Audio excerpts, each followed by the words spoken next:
Hey, what's going on here? I got a step ladder here. I got my construction light out.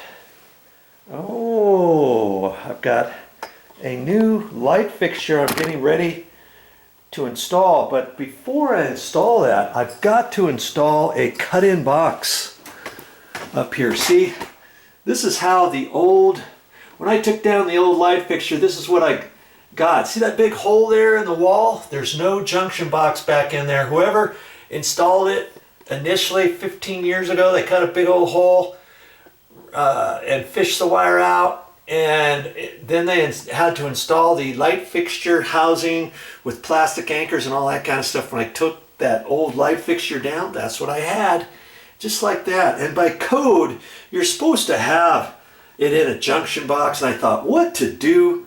And kaboom. These are cut-in boxes. Let's take a look at these for a minute. Before I install them, I'm just going to install one, but I wanted to show you. They've got different ones at the store, of course. This is the kind that they used to have for years.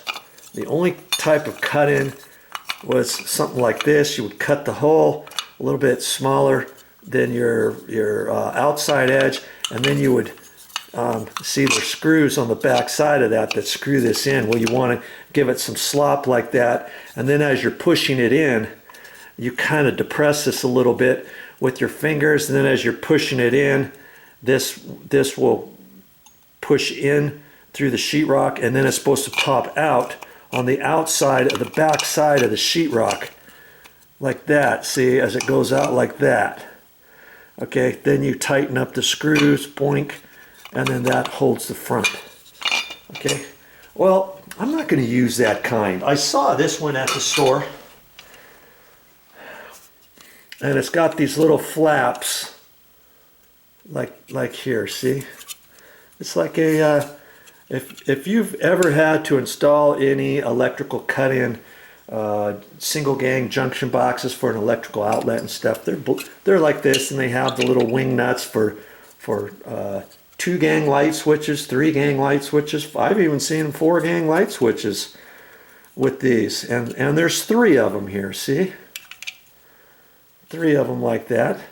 You cut your hole a little bit smaller than the flange here, and there's not much room. Look at that. There's only about a 1/16 of an inch. See there? I gotta be real careful, and I can't really mark it and stuff. I'll show you. And then these are pushed down like that as you push it in the wall, and then you take your screwdriver, and as you first get ready to tighten it up, it raises that up. See? Doink. Now it won't go any further than that, so now as you start tightening this with your screwdriver, it starts drawing this in towards the back side. Now this is designed for, oh, I don't know how far that is, 3/4 of an inch.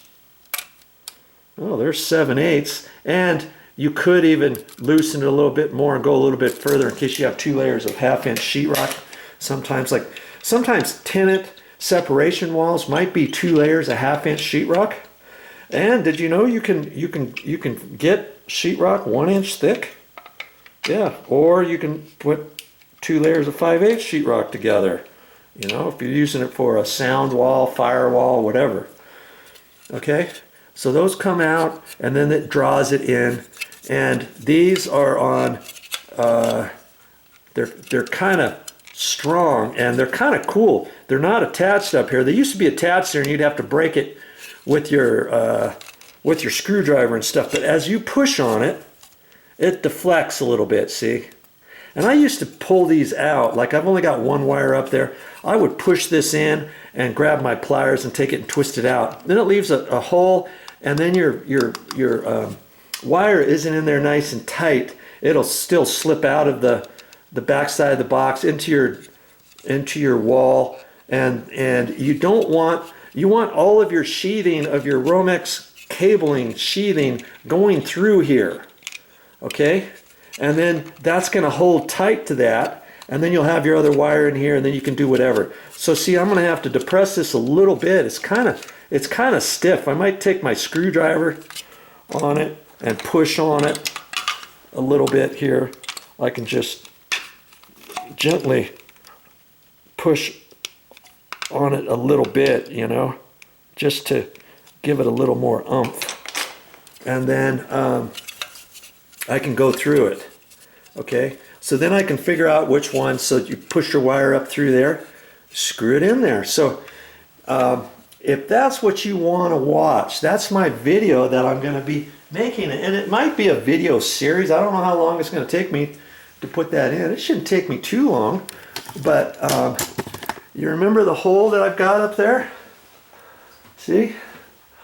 So because I've already got a hole, I can't really measure with the tape measure up there and make a circle or anything. And see how far my wires stick out of the wall. And granted, there is Romex cabling. See how the Romex cabling comes out a little bit out of the back side. Well, I want about this much of it sticking in through the back of that box, and then the spring tension will hold it.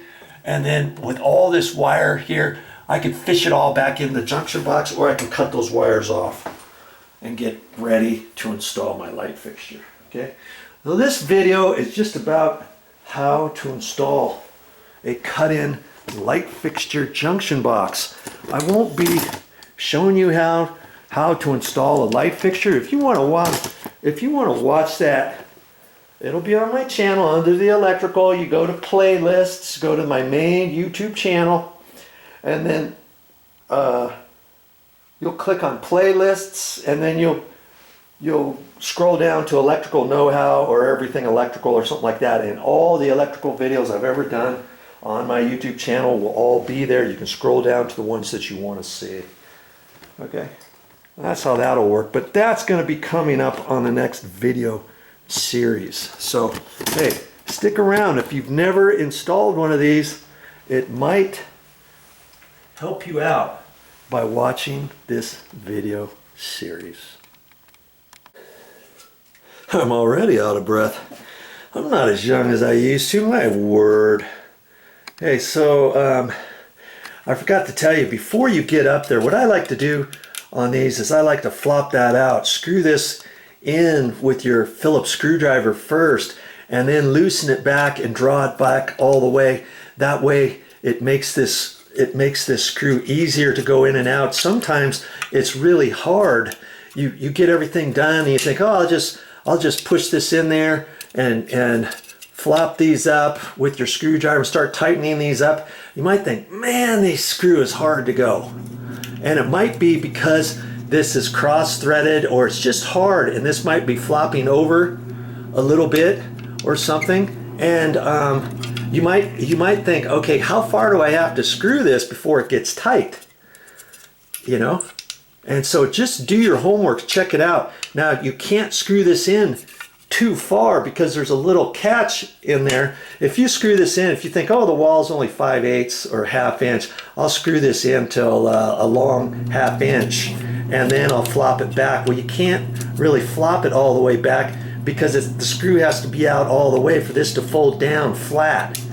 If you screw it in, then it's going to be up like that. You won't be able to get it down all the way because the screw's going to be coming up at a wonky angle.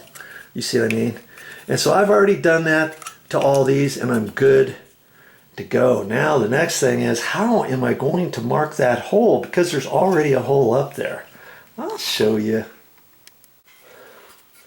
Now you remember on this, look at that. I've hardly got any gap here. 1/16 maybe. A 1/16 around the edges. Okay. And so that gives me an idea of what to do here. Okay, keep that in mind.